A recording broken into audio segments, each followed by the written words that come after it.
casa. Hola a todos y todas, hoy les traigo un nuevo episodio de Aprendo en Casa, especialmente preparado para mis amigas y amigos de cuarto de secundaria. En los siguientes minutos reflexionaremos sobre la historia de nuestro país, sobre algunas dificultades y luchas que hemos atravesado. Por ejemplo, hace más de un siglo, en 1903, luchamos contra la peste negra. Además, hemos enfrentado distintos conflictos con nuestros países vecinos como Ecuador y Chile, iniciados en el siglo XIX.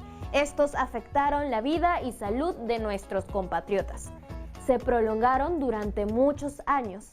Por ejemplo, la guerra con el Ecuador se prolongó desde 1828 hasta 1998, con momentos de mayor o menor intensidad. ¿Se imaginan tantos años de conflicto? Tuvieron que mediar otros países para que las tensiones se detuvieran. Durante la guerra con el Ecuador, el Perú tuvo que tomar una serie de decisiones, como por ejemplo, elegir quiénes participarían en los enfrentamientos y asignar los recursos económicos. Este episodio está pensado para que reflexionemos sobre cómo influyeron los recursos humanos y económicos en el resultado de la guerra con el Ecuador. Además, para preguntarnos la razón de ser de las guerras. ¿Ustedes creen que las guerras tienen algún sentido? ¿Qué sentido tuvieron las guerras que sostuvimos siglos atrás? Eran, claro, otros tiempos. Y en el video que veremos hoy, retrocederemos los años para poder comprender lo que ocurría en el país a partir de analizar el caso de la guerra con el Ecuador. No se olviden de tomar apuntes, porque este video de los amigos y amigas de Sucedió en el Perú viene con mucha información. ¿Listos? Vamos a verlo.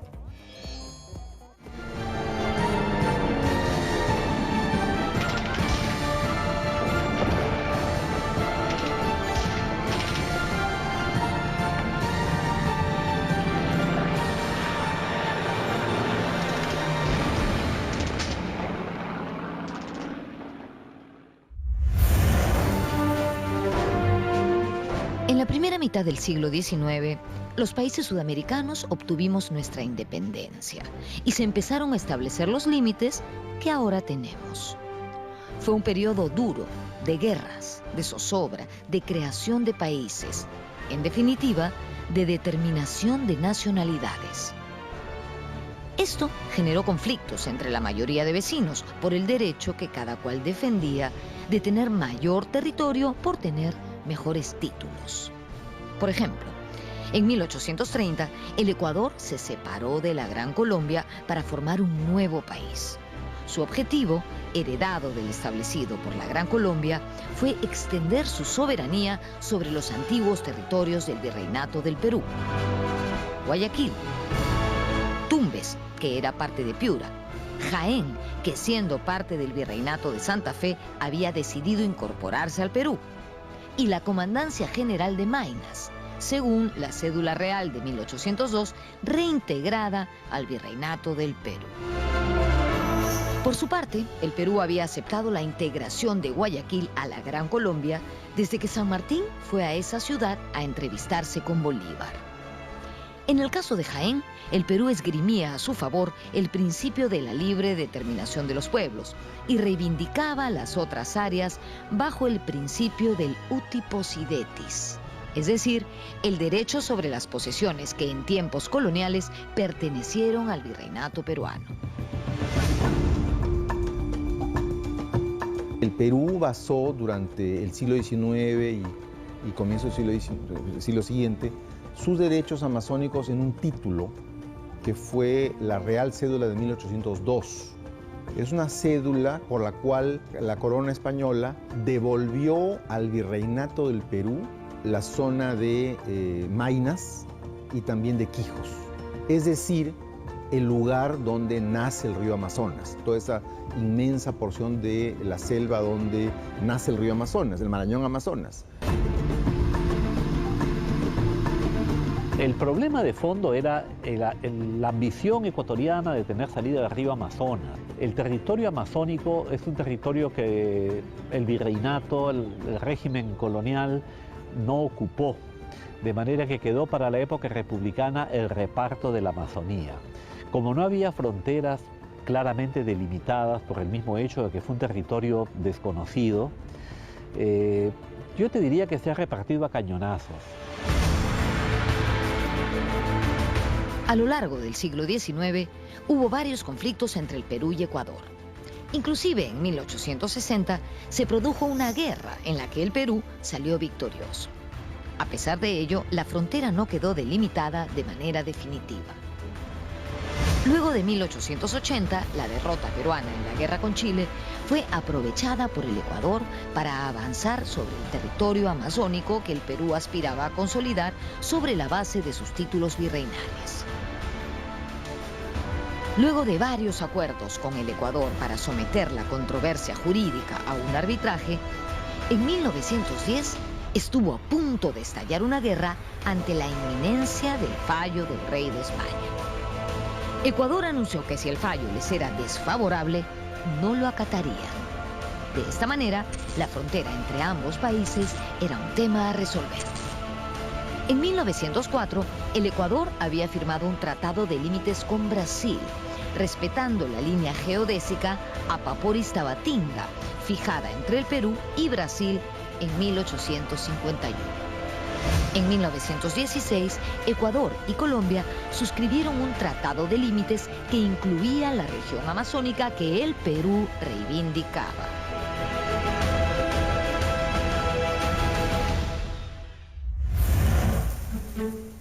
Con Colombia, el Perú definió los límites entre 1922 y 1927, en paralelo con la participación de los Estados Unidos y la posterior negociación bilateral directa para resolver la situación de Tacna y Arica por el sur, con el objetivo de evitar que Colombia se sume al Ecuador en los reclamos por la región amazónica del norte. Estas gestiones incluyeron a Brasil. La frontera, definida por el Tratado Salomón-Lozano por los ríos Putumayo y Amazonas, demarcada entre 1929 y 1930, se consolidó luego que el presidente Óscar Benavides devolviera a la Sociedad de las Naciones el llamado Trapecio Amazónico y suscribiera en 1934 en la capital del Brasil un protocolo con Colombia, dando término al incidente generado en 1932 por pobladores peruanos, quienes tomaron Leticia.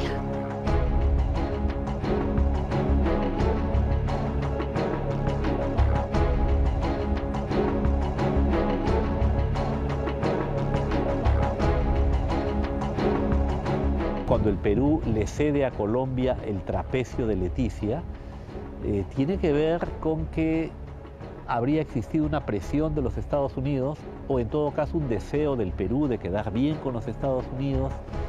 Los Estados Unidos habían creado Panamá arrebatándoselo a Colombia, y entregarles el trapecio de Leticia parecía una especie de compensación por la pérdida de Panamá. Lo que sucede en Colombia es de que fue una guerra perdida en el campo político, porque se pierde en el campo político, y fue una guerra inconclusa.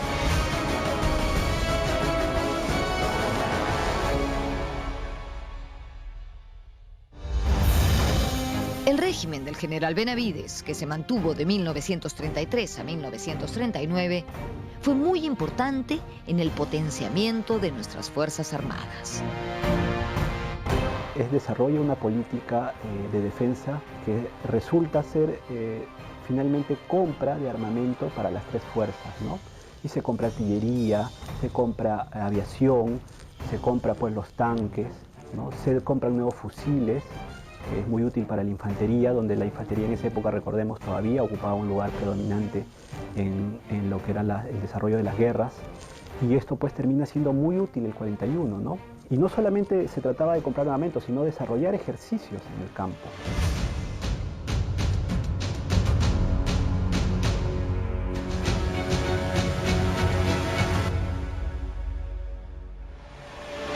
de las adquisiciones bélicas del gobierno de Benavides fueron los modernos tanques LTP.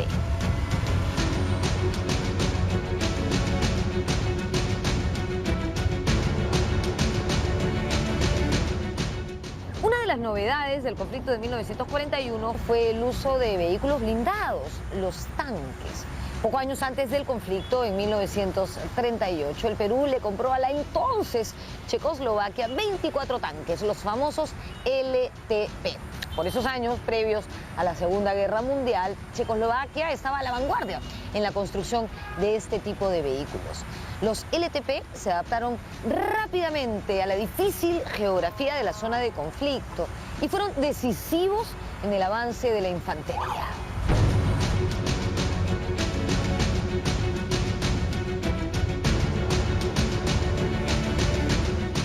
Aún se conservan varios de estos tanques LTP de procedencia checa, como este, por ejemplo, que encontramos en el jardín que está frente a la fachada de la Escuela Superior de Guerra del Ejército. Aquí también hay otras piezas que se usaron en 1941.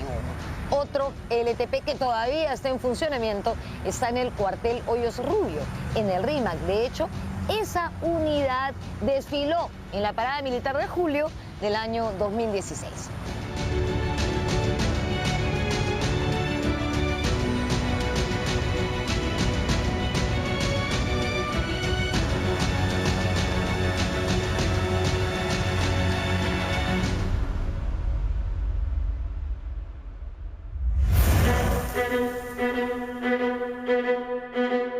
El 39 finalmente acaba el gobierno de Benavides y el que toma la posta es el ingeniero Manuel Prado, ¿no? Que también era un hombre estadista con una visión geopolítica muy importante, ¿no? y que tenía, apreciaba mucho el tema también de las Fuerzas Armadas, el apoyo a las Fuerzas Armadas, ¿no? Tanto en sus dos gobiernos. Recordemos que él prácticamente, su primer gobierno desde el 39 al 45 coincide justamente con el hecho o la conflagración más importante a nivel mundial, ¿no? Que es la Segunda Guerra Mundial.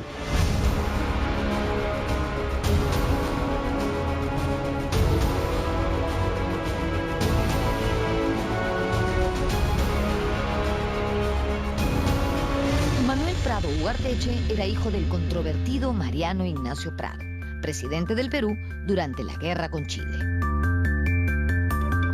Él tenía, digamos, una especie de compromiso para pues no cometer ningún error en esto, ¿no?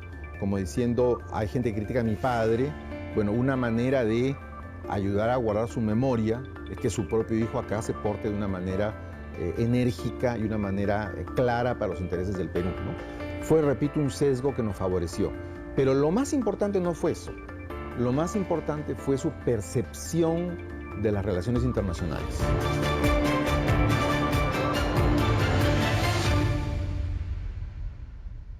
Para entonces, la frontera con Ecuador permanecía indefinida.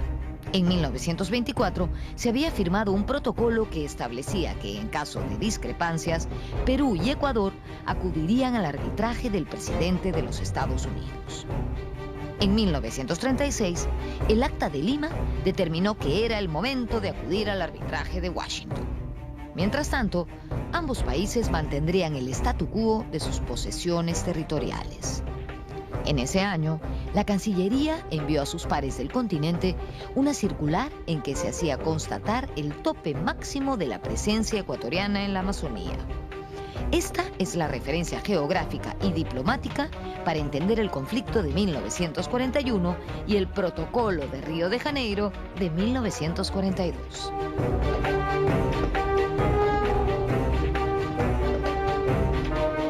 Se llegó a una especie de línea del statu quo que en 1936 quedó delimitada como aquella parte de la Amazonía que cada país efectivamente tenía ocupada.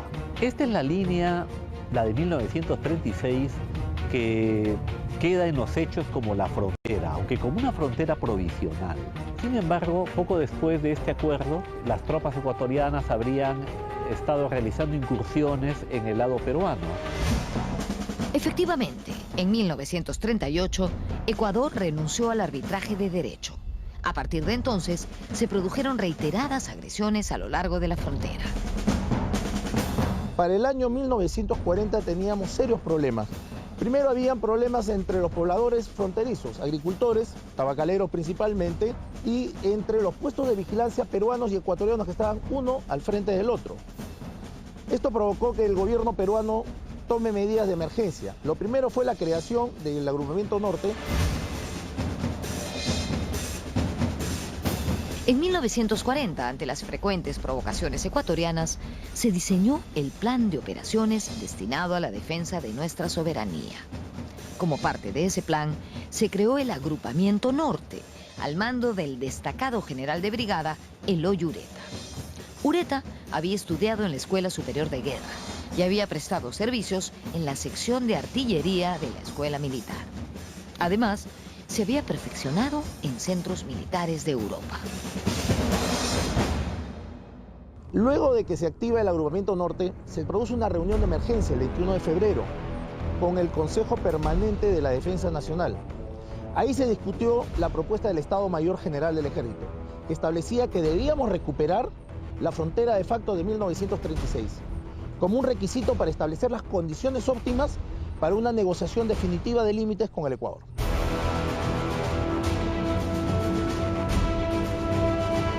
En este contexto, fuerzas peruanas se desplazaron a los dos probables teatros de operaciones militares. A la costa se destinó al Agrupamiento Norte y al frente nororiente, ubicado en el departamento de Loreto, se envió a la Quinta División, al mando del general Antonio Silva Santisteban. Entre los soldados movilizados a la costa norte estuvo el morterista César Molina, quien con sus compañeros de armas se embarcó en el Callao rumbo a Paita. En Piura, Molina fue nombrado jefe de la sección morterista y se dedicó a capacitar reclutas llegados desde las provincias. Yo había aprendido el manejo del mortero 81 y 60, había llegado a manejar en tal forma que estaba capacitado. Al día siguiente, todos los compañeros llevamos al vagón en Monserrate para llevar de frente al Callao, a embarcarnos en Vapor Rímac. Todo esto fue tan rápido. Vino el presidente de la República, varios generales, a despedirnos.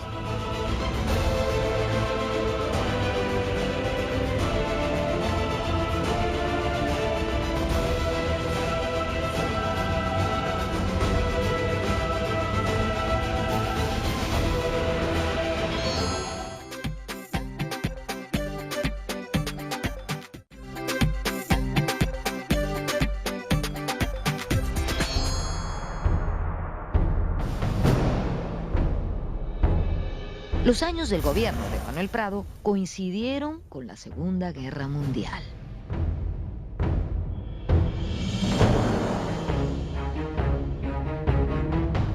El Perú decidió apoyar a los aliados, sobre todo después del ataque japonés a la base de Pearl Harbor en diciembre de 1941.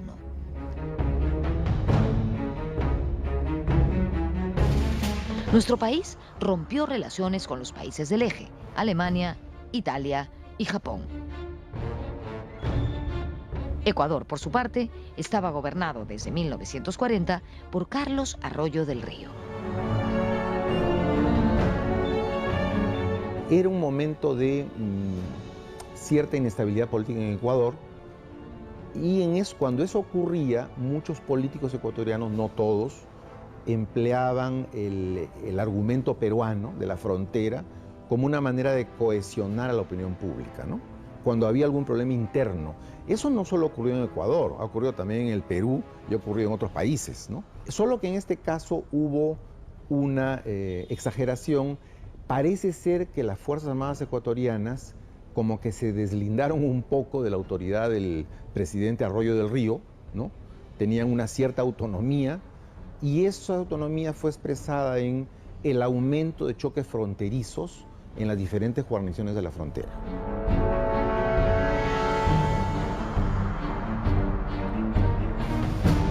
Ecuador acusó al Perú ante la opinión pública internacional de ser el país agresor y además atacó las guarniciones peruanas en la zona limítrofe.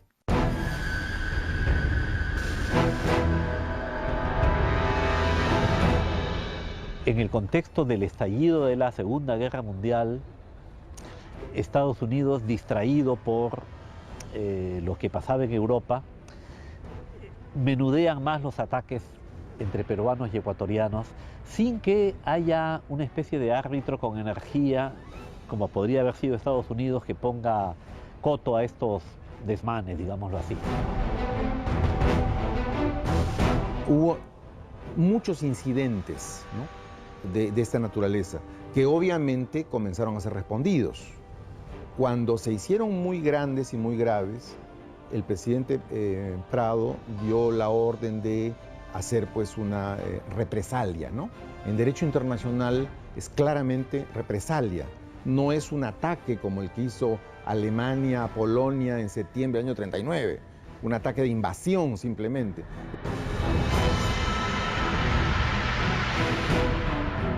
Los primeros enfrentamientos se realizaron a inicios de julio de 1941 en los puestos de Aguas Verdes, La Palma y Lechugal, defendidos por policías y soldados del ejército peruano.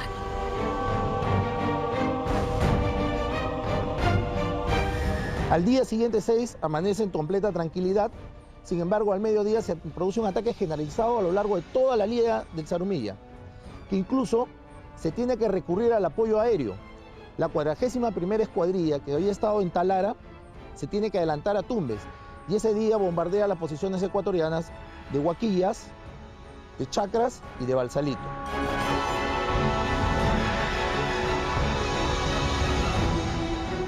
La columna de infantería, donde servía el morterista César Molina, partió al frente de batalla desde el actual caserío de Pampa Larga, en Ayabaca, departamento de Piura. Molina recuerda vívidamente los terribles momentos que les tocó vivir. Llegamos a Pampa Larga con esta carpa, que ya teníamos carpa para armar, pernoctar. Y no sabe usted, amigo, todo lo que hemos pasado todavía como algo antes de entrar al combate, como 3 meses, 4 meses, conviviendo con amigos, con víboras venenosas. Y lo peor, no podía usted ni hablar porque los mosquitos se le llenaban la boca. Una cosa terrible, terrible. No podía usted ni tomar un poco de agua porque los mosquitos que querían entrar al estómago. Y es terrible. En la noche, a la hora de pernoctar, teníamos una linterna en la mano. Ahí hay una víbora que más o menos mide 60, 70 centímetros, y eso es sumamente venenoso. Y cuántas mulas que cargaban los cañones murieron por las picaduras de esos animales.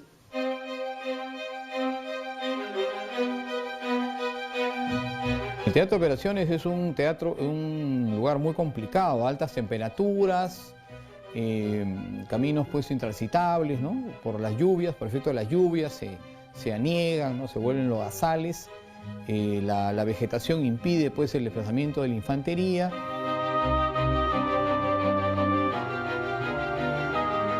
El 14 de julio de 1941, el ministro de Guerra le comunicó al general Ureta que, conforme a lo acordado, era hora de lanzar al ataque al agrupamiento norte.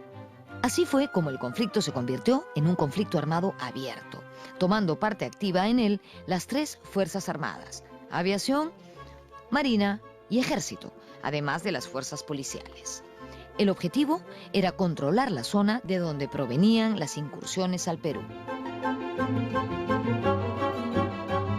El agrupamiento norte tenía pues componente terrestre, ¿no?, que eran la 1ª División Ligera, la 8ª División Ligera, y tenía también un componente naval, ¿no?, que tenía dos fragatas, ¿no?, la Villar y la Guise, y submarinos, lanchas torpederas, y también un componente aéreo, ¿no? Estas tropas estaban con lo más moderno de la tecnología de esa época, del año 41. El encuentro militar decisivo se libró en Zarumilla el 23 de julio de 1941. Las fuerzas peruanas eran mayoritarias y estaban mejor equipadas que las ecuatorianas. Se trató de una suerte de operación relámpago. El general Ureta fue el artífice de esa ofensiva, que incluía el uso de blindados y de unidades aéreas y navales. La primera división ligera, que actuaba en Tumbes, se dividió en 4 destacamentos. Porque el frente era extenso, era extremadamente extenso, y la zona era de una vegetación densa y de comunicaciones muy pobres, por lo que se tuvo que armar 4 destacamentos que iban a actuar en forma independiente. Es por eso que decimos que la batalla de Zarumilla es el conjunto de acciones aisladas, pero dirigidas, centralizadas, que permitieron la recuperación de nuestra frontera. Cuando las tropas peruanas atacan, gran parte de la tropa era del sur, eran indígenas, ¿no? Muy cetrinos, y atacaban con casco de corcho japonés. Entonces en el Ecuador se pensó que había tropas japonesas atacando el Ecuador, ¿no? Y eso apareció en los periódicos, ¿no? Obviamente se desmintió y la propia embajada japonesa lo desmintió, ¿no? Bienvenidos y bienvenidas de vuelta a Aprendo en Casa. El video que acabamos de ver estaba cargado de muchas ideas sobre el conflicto entre el Perú y Ecuador. Hemos aprendido un poco más acerca de cómo se originó y también vimos que territorios como Tumbes, Jaén y Maynas optaron por el principio de libre determinación de los pueblos y uti possidetis. Otro aspecto llamativo fue la cantidad de recursos tecnológicos y humanos que se movilizaron mediante las políticas de gobierno como el de Benavides y el de Prado Ugarteche. Encima, todo este conflicto se daba en el contexto del desarrollo de la Segunda Guerra Mundial. Qué épocas tan difíciles, ¿no? Y yo me pregunto, luego de tantas dificultades, ¿cómo hemos logrado salir adelante? Para explicar mejor eso, hay que considerar diversos factores. Y así nos daremos cuenta de que aún hay mucho trabajo pendiente para que todos y todas podamos estar mejor. Tal vez uno de los trabajos más importantes que podemos hacer para pensar en cambios positivos sea entender mejor nuestra historia, porque en ella encontramos información sobre nuestros errores y buenas decisiones del pasado. Por eso les traigo el reto del día de hoy. ¿Qué tal si en un organizador visual seguimos reflexionando sobre la guerra con el Ecuador y los aprendizajes que nos dejó para lograr una convivencia mejor? Tratemos de pensar en 2 preguntas específicas.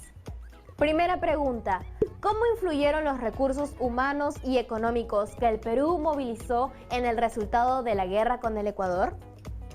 Segunda pregunta, ¿qué creen ustedes que hacen actualmente la ciudadanía y el Estado para consolidar una convivencia saludable entre peruanos y peruanas?